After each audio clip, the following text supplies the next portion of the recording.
guys, welcome back to the Nitro Learning Python course. Today, let's learn about part 2 of for loops, extensions and applications.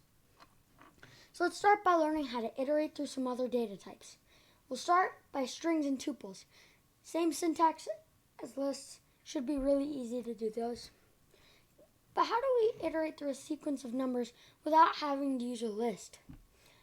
This is a bit trickier, because if you wanted to iterate through the first 1,000 numbers, it would be kind of tricky to have to use a list or a string or something like that. So we have a solution to that problem called the range operator. In it, the syntax is simple: range, low comma high. Low is the lower number, high is the higher number, plus 1, because it doesn't actually reach the higher input. Next up, iterating through the range is very simple. For blank in range, blank comma blank.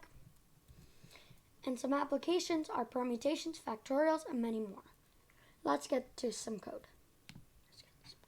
Okay, so I've already made a string and a tuple to iterate through.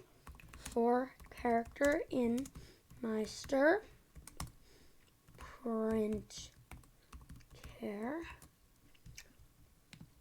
For item in top, print item.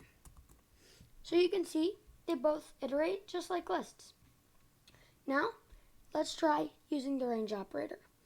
For n in range, you can see the green highlighting, and then we put in the lower number, 1, and the higher number, in this case we're going up to 1,000, plus 1, so 1,001. Print n. And we can see it prints all the numbers from 1 to 1,000. Now, you can try out some of the applications we mentioned, such as permutations, or trying out the factorial of a number.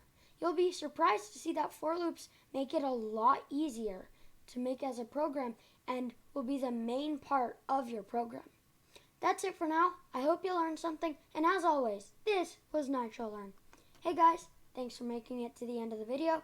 Please like, subscribe, share with your friends, and follow our Instagram. All the links will be down below. Thank you. Bye.